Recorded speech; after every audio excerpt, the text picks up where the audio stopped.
Senhor presidente, senhoras e senhores parlamentares, povo que nos acompanha também pela TV Assembleia, aqui também prestigiando aqui na nossa casa, evidente que parece repetitivo, mas eu não poderia deixar de vir aqui, como líder do Partido dos Trabalhadores, falar, evidentemente, com algumas situações diferentes, mas no mesmo tema que o deputado Cabalmi acabou de se pronunciar aqui. Primeiro, que o Partido dos Trabalhadores tem, por si, respeitar, né, a democracia, respeitar o resultado das eleições, reconhecer, né, a lisura das eleições e, evidentemente, não concordando ideologicamente com o presidente eleito, mas, com certeza, fazendo aquilo que a gente sempre fez, que é uma oposição propositiva e, acima de tudo, respeitar o resultado das eleições e, com certeza, o nosso candidato, que não teve o sucesso que teve o capitão Bolsonaro, também já fez isso de público, reconhecendo o resultado e dizendo das nossas vitórias, das nossas conquistas. Eu trouxe aqui, então, alguns dados, né, que, primeiro, nós elegemos, com certeza, a maior e a melhor bancada federal, com 56 deputados. Portanto, nesse aspecto, se for verificar em termos de participação, em termos de crescimento, o Partido dos Trabalhadores, nessa esfera, com certeza demonstrou não só crescimento, mas, acima de tudo, uma qualificação em relação à questão da Câmara Federal, com 56 parlamentares, tendo a maior bancada naquela casa. Eu falo com a experiência de quem foi 8 anos deputado federal, o que significa a atuação da bancada do Partido dos Trabalhadores, enfim, a atuação da bancada como um todo, em termos de organização, e eu pude perceber, em determinados momentos, algumas bancadas atuarem de forma organizada, principalmente a atuação da bancada do Nordeste como um todo, quando se tratava de discutir a questão orçamentária. Ali eles não olham para a cor partidária, e sim eles fazem o debate em relação à questão de conquistas por dentro da Comissão de Orçamento. Em relação à questão também dos estados, o Partido dos Trabalhadores elegeu quatro estados, 4 governadores. E, dentre elas, a única mulher governadora, a Fátima Bezerra, que eu tive também a oportunidade de ser deputado com ela, inclusive participar na Comissão de Educação. Ela é professora, extremamente competente. Participei de vários debates promovidos pela Fátima, nossa governadora do Rio Grande do Norte. Então, nós avançamos também. São 4 governadores. Fora, se você for analisar em termos de aliados, os apoios que nós se manifestamos, além de eleger 4 governadores do Estado, elegemos também 5 aliados, onde o PT estava participando ativamente da construção do processo eleitoral. Portanto, nesse aspecto, nós temos participação efetiva em 9 estados da Federação, em termos de administração no Poder Executivo. Isso nos remete, então, a fazer uma reflexão de que o Partido dos Trabalhadores, com certeza, cumpriu o seu papel. Se você for analisar em termos numéricos de voto, o presidente eleito teve 57.797.073 votos. O nosso companheiro Haddad teve 47.039.291 votos. Então, nesse aspecto, votos brancos e nulos somaram 42.465.252. E é aí que eu chamo a atenção, então. Se somar os votos brancos, votos nulos e abstenções, são 42.465.252 votos. Somando os votos que o Haddad obteve, nós temos um total de 89.504.543 votos que não votaram no Bolsonaro. Eu repito isso, 89.504.000 pessoas, 543, não votaram no Bolsonaro. Significa, então, que ele está governando, entendeu? Supostamente com 57 milhões de votos só. E isso nos remete, então, a fazer uma reflexão.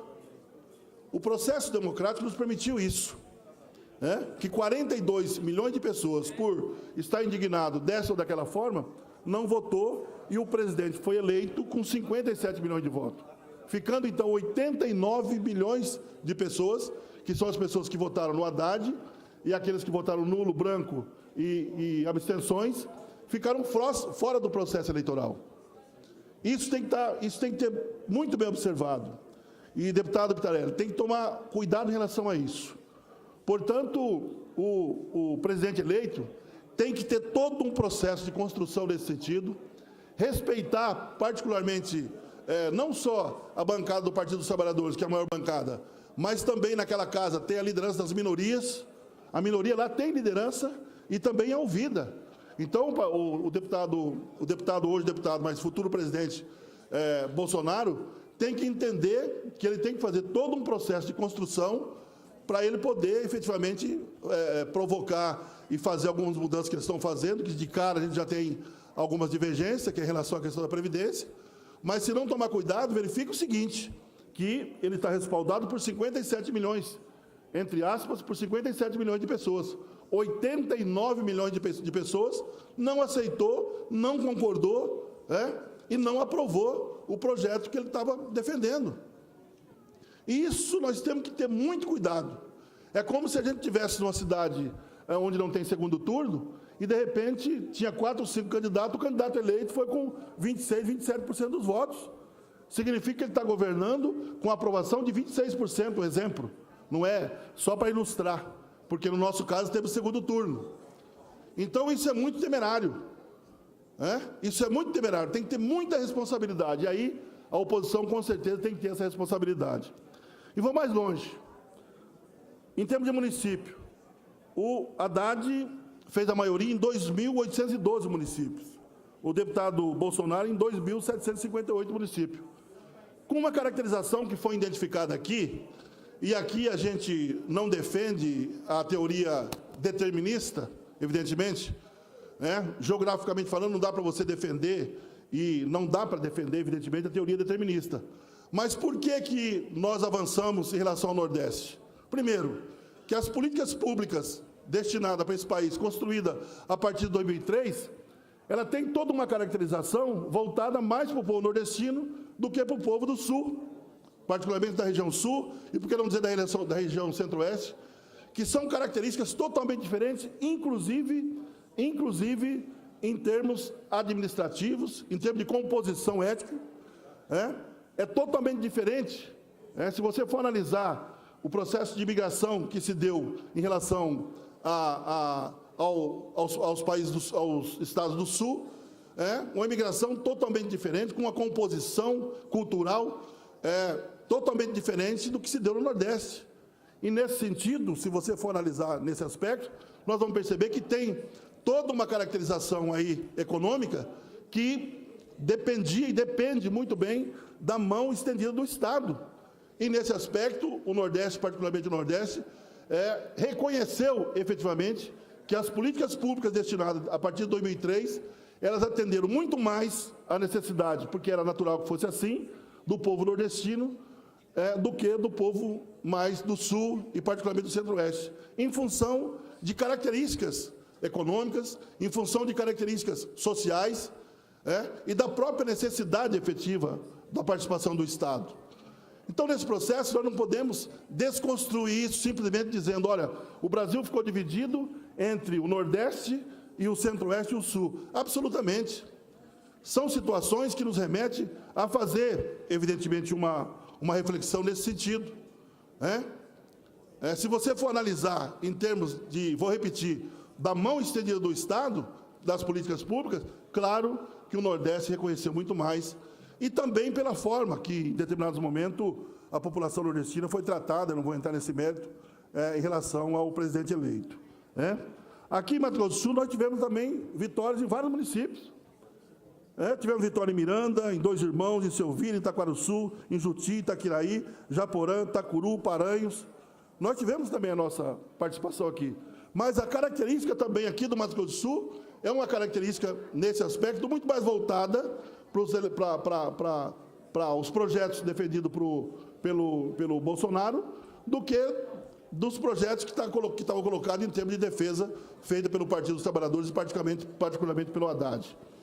Então não tem essa divisão. E hoje o deputado Bolsonaro, presidente Bolsonaro, hoje eleito, tem a responsabilidade de entender que as políticas públicas, elas têm que ser mantidas, não só mantidas as políticas públicas, mas também entender de que essa divisão, entre aspas, que se deu em termos numéricos, não pode ter a caracterização de uma divisão social.